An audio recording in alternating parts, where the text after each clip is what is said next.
Hey everybody, HomeSliceHenry here, and today's video is going to be a fun one. In today's video, we've got battles submitted to the channel by a member of the community, MakiDK, featuring a Pokemon so insanely attack-weighted and so frail that it's not even listed on the PvPoke rankings. And that Pokemon is Blacephalon. Now it goes without saying, you should not use Blacephalon if you care about your elo whatsoever. Blacephalon is stupidly glassy. It has an attack stat over 30 points higher than Morpeko, which already has insane attack. So without further ado, let's hop into the matches, and let's go Blacephalon. Hopping into the first match, picking up a Nightmare lead Morpeko into Annihilate. Two better responses in the back, so in comes Skeleturge, and Skeleturge will be hard punished with Spiritomb. Spiritomb does not have a fire resist, so at the very least Skeleturge will be able to force shields, but these sucker punches are absolutely shredding. Opponent commits to the farm down, and that's a decision they're going to regret. Skeleturge hangs on 1 HP, making a second Torch Song and forcing a final shield from the opponent. Back in comes Morpeko, but unfortunately, this is a fully loaded Spiritomb, and Morpeko is not going to appreciate the damage that it's taking. Morpeko forced to put up a shield because Sucker Punches would delete Blacephalon in the back. Morpeko now at -2, trying for a farm down, but it's a simultaneous knockout, and now it's Blacephalon versus the world. Back in comes Annihilate. Look at the double resisted counters. Even double resisted fast moves still do damage to Blacephalon. That's how frail this Pokemon is.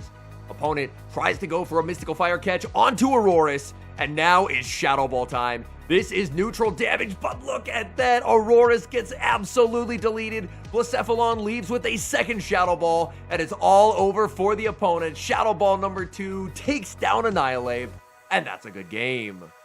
Hopping into the next match, leading Morpeko into Skeleturge. This lead is actually a lot less comfortable for Morpeko than one might think. That's because of the insane fast move pressure from Incinerate. Morpeko is going to go for a Psychic Fangs bait. A play here could potentially be throwing 2 Thunder Shocks and then going for a catch and sneak onto the Skeleturge, but the opponent undertaps. They are not going to let that play happen. So they are ramping up their Incinerate damage even more. Morpeko getting absolutely melted as Morpeko goes for a second Psychic Fangs bait. 2 baits, 2 shields. Now will we see the 2 Thundershock at a switch play? And we do right on schedule. Did the opponent predict it? Did they go for the Shadow Ball? No, it's just the Torch Song. And that is not a problem for Skeleturge. Skeleturge gonna take the free Incinerate, not gonna risk the Cap Tie, putting up the shield, farming down, but this does mean that Blacephalon is going to be shieldless in the back. Opponent sends in Galarian Moltres, and this Pokemon cannot be allowed to see the Blacephalon.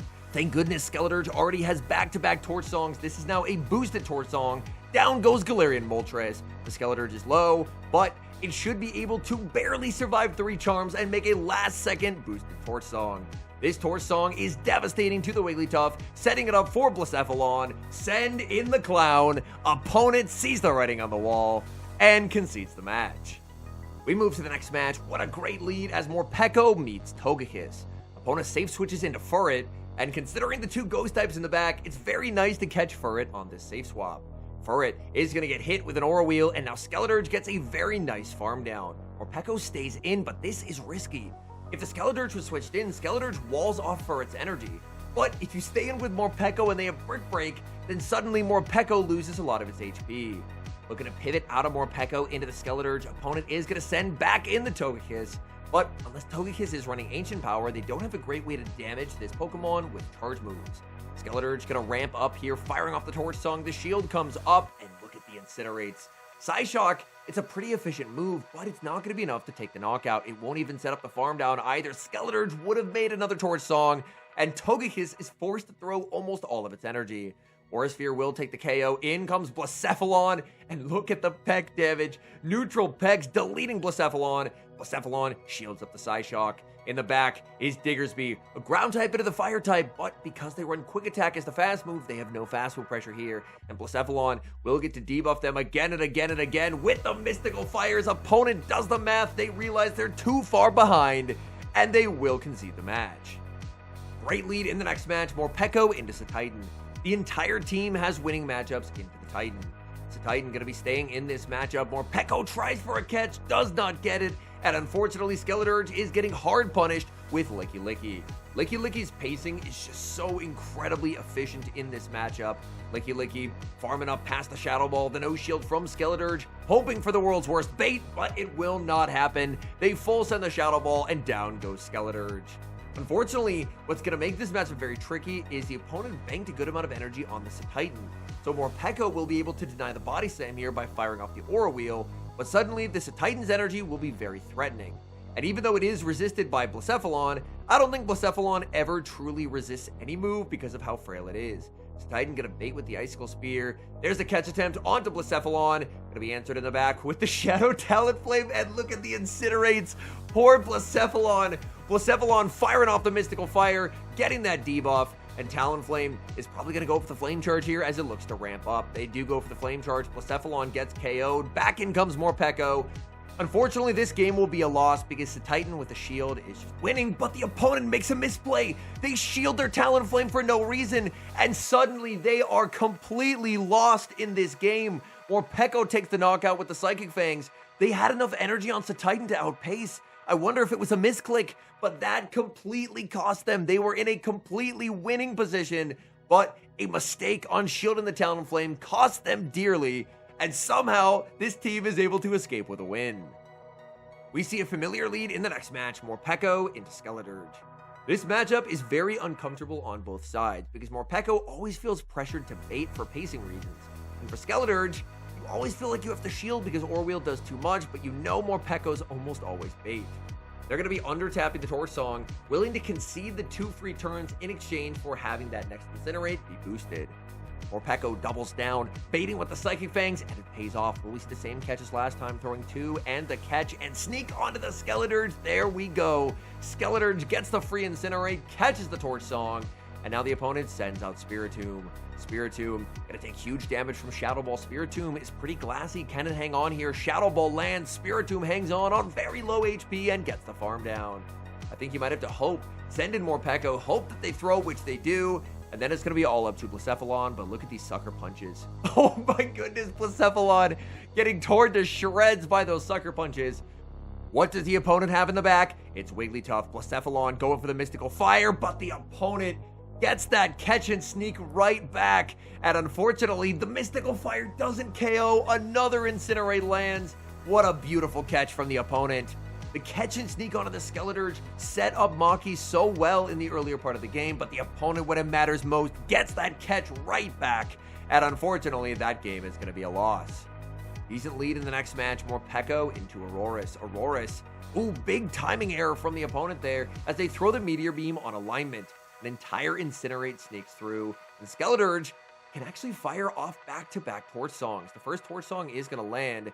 Skeledirge will get to throw off this next one. It's going to be a cap tie here, but no, Skeledirge loses charge attack priority. I believe that is actually an IV-dependent CMP tie.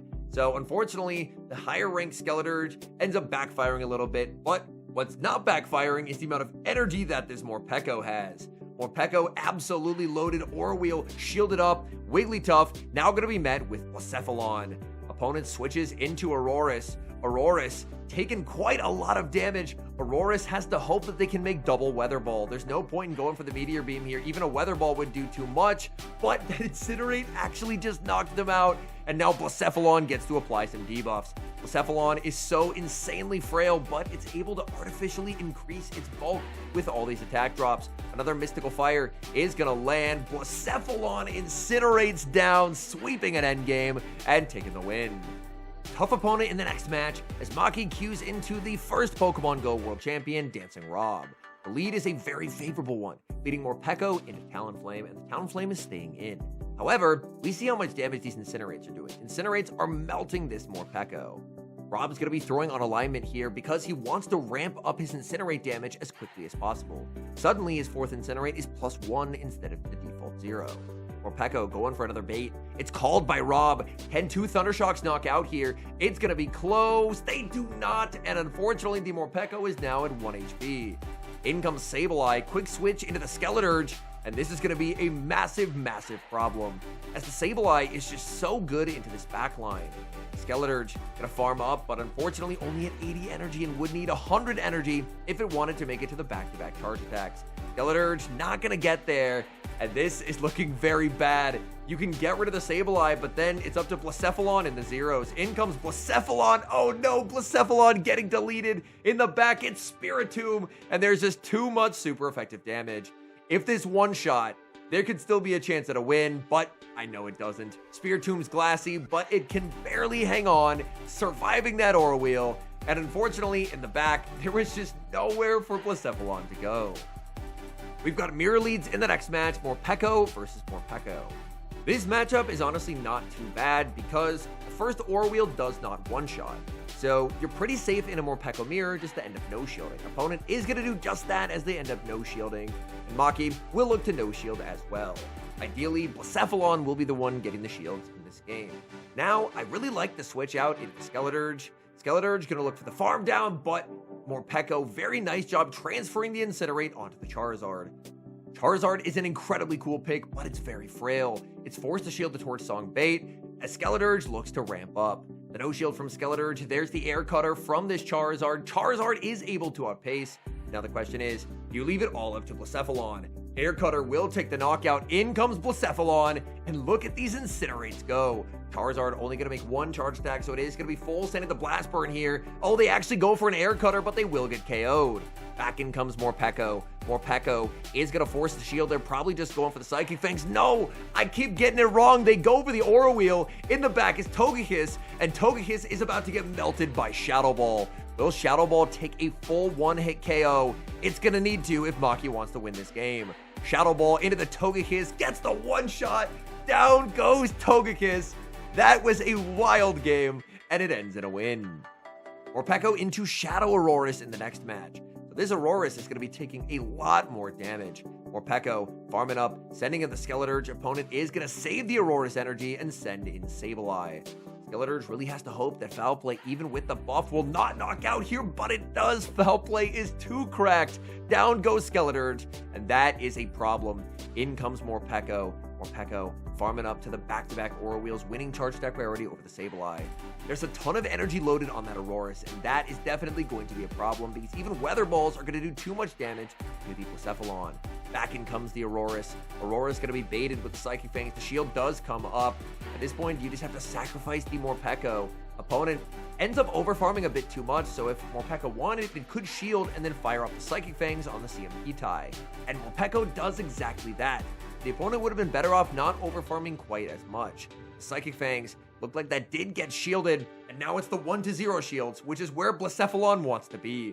Weather Ball takes the KO. Blacephalon going to be answered with Skeleturge, but Blacephalon is going to be up the turn. Blacephalon farming up. It just wants to reach the back-to-back Shadow Balls. Skeleturge fires off the Torch Song, desperately trying to ramp up its damage, but it's too little, too late. Blacephalon is loaded. Shadow Ball, down goes Skeleturge. In comes Aurorus. It's Shadow. I don't think it's surviving.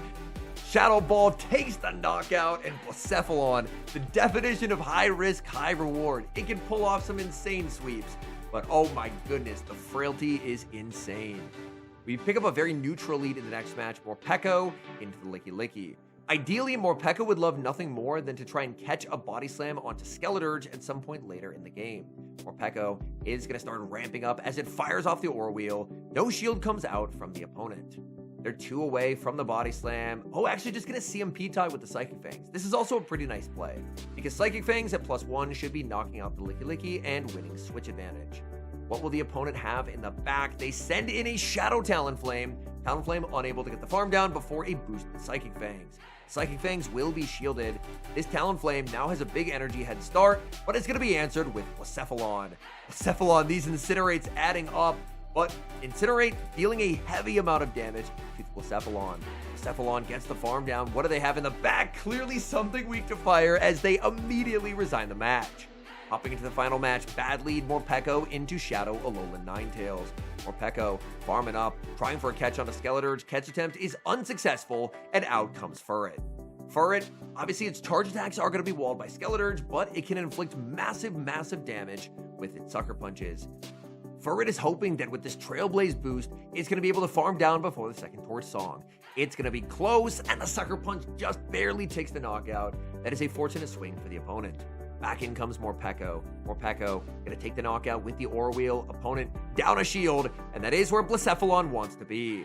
Are they going to be bringing back in the Alolan Ninetales? Yes. Ninetales fires off energy. Morpeko puts up a shield, and that's a bit of a surprise to me. Weather Ball does get shielded. Morpeko makes the Psychic Fangs. Has the opponent been counting? If they have, they know they can let this go, and they do. So a bit of a risk, hoping the opponent was not counting, but they were. Morpeko probably going to get knocked out here by the Weather Ball. It does take the KO, and it's all up to Blacephalon. But no, it's Dunsparce in the back. And that is so unfortunate for Blacephalon. Unless Blacephalon can actually knock out with a Mystical Fire. Oh, hold on a second. This game might be a win. Okay, Blacephalon, Mystical Fire. That's going to connect. It takes the KO. In comes the Ninetales. No, Ninetales farms down. So close. But unfortunately unable to pull off the win. Okay, as it turns out, that was not the final match. I was completely mistaken. And I think this should be the final match. Morpeko into Furret, definitely a pretty nice lead for this team to see. Aura Wheel does get shielded. And if they're shielding the first Aura Wheel, then I think they're in quite a bit of trouble. Because it's only the first Aura Wheel that Furret can survive. Afterwards, the second Aura Wheel is just going to cleanly take the knockout. Opponent catches the Dark Aura Wheel onto a Togekiss, but that's still going to inflict some serious damage. Togekiss gets absolutely rocked. Morpeko gonna stay in. Morpeko gets a full farm down, and the opponent just resigns. No need to show Skeleturge. No need to show Blacephalon. They did not want to play anymore. All in all, these were some very fun battles, so many thanks to Maki for sending them in. As I mentioned at the start, Blacephalon, it's a Pokemon. Its stat product is so low that it's not even listed on the PvPoke rankings. PvPoke lists almost every Pokemon that's eligible for a meta, but if it has such incredibly low stats to the point of it not really being playable, then they decide not to list it. And that's how low of a stat product we're talking about with Blacephalon. Blacephalon just gets absolutely melted by everything. Even in endgames where its massive damage output could potentially result in win cons, like in that endgame versus Dunsparce, where the Incinerates were adding up, unfortunately, it just takes so much damage in return that it's not able to sweep. Seeing a Fire Ghost type get Powder Snowed down by an Alolan Ninetales, man, that definitely hurt. But man, what a very fun team. The core of Morpeko plus Skeleturge is a core that actually featured yesterday. I ran it with Skeleturge lead with attack weight on the Skeleturge to win cap over Talonflame with Furret Safe Swap, and that team worked amazingly well for me. So I do really like to see Spice teams where they're kind of starting out with a strong meta core, and then you kind of try and find a Spice pick that can complement them well. Because man, Blacephalon, it's definitely not here for a long time with that stat product, but man, those battles were fun. Anyways, thank you guys so much for watching. If you enjoy watching content like this, please do consider leaving a like on the video and subscribe to the channel if you have not. And an extra special thank you, as always, to our channel members here on YouTube. The support you guys provide is genuinely so appreciated. So thank you guys, always very much. And until next time, I've been HomeSliceHenry.